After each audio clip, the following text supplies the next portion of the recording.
Hello and welcome to today's video. In this video, I'm going to be sharing 5 tips to help you get started right in real estate investing.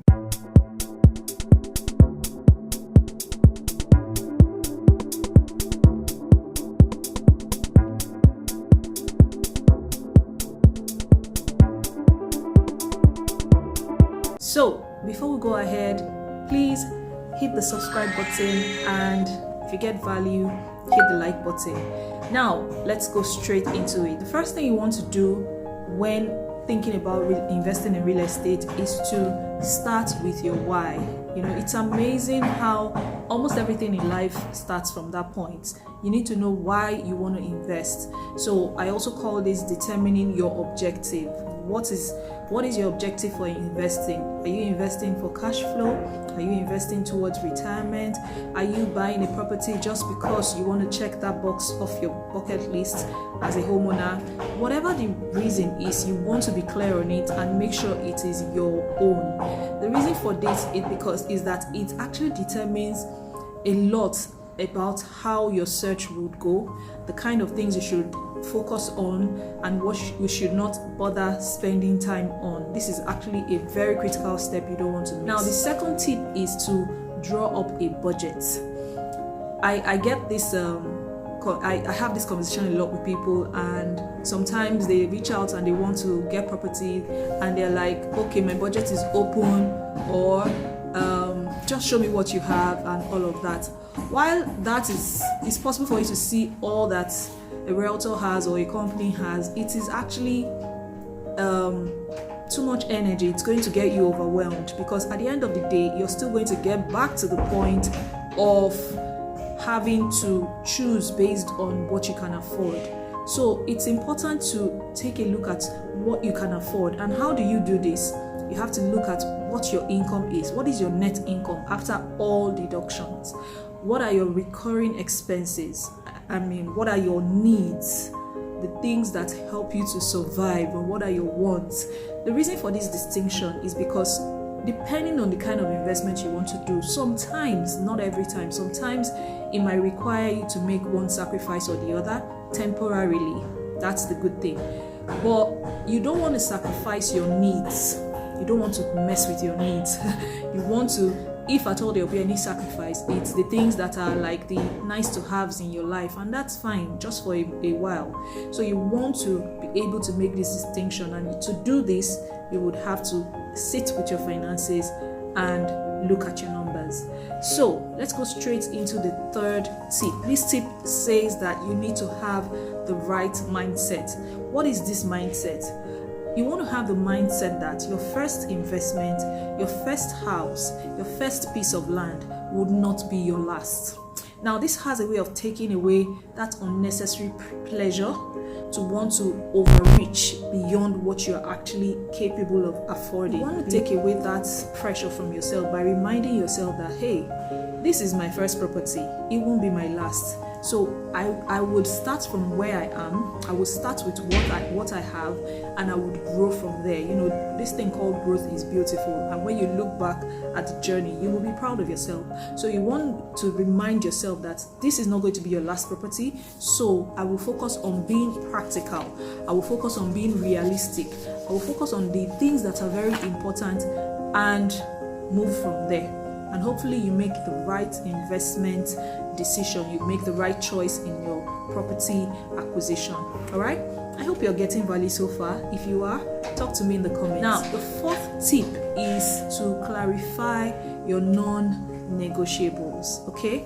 What I mean by this is, when it comes to acquiring property, be it your land or house, especially for houses, it really applies more to houses.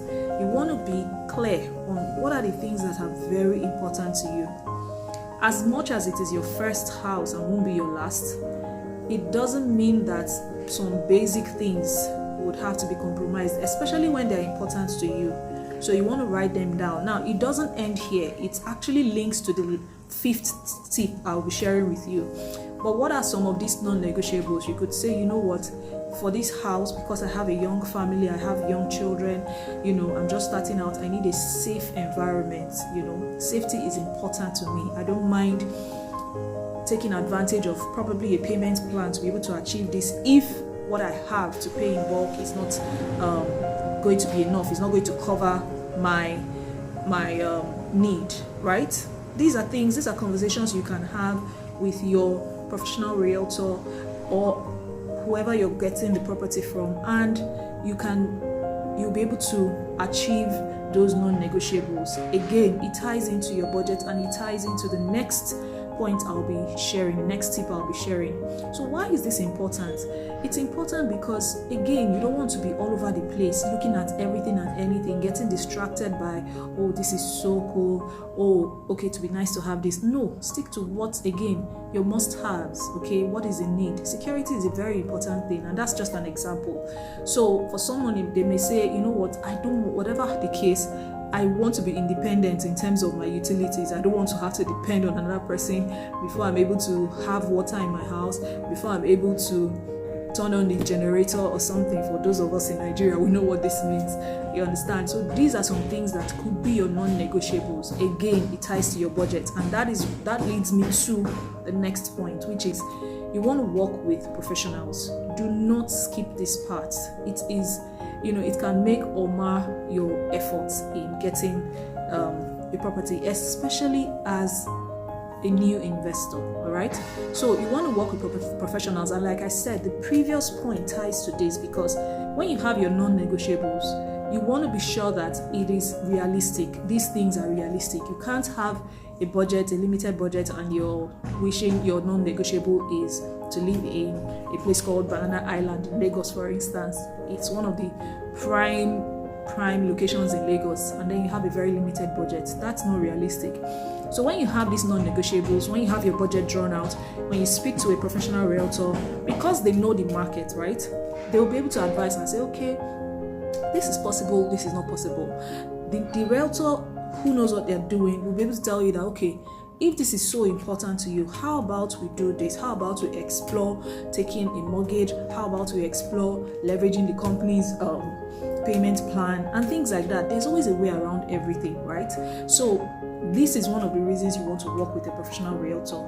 And communication is important, because you don't want to be frustrated, and you don't want to frustrate the realtor or make their work ineffective or inefficient because you're not communicating.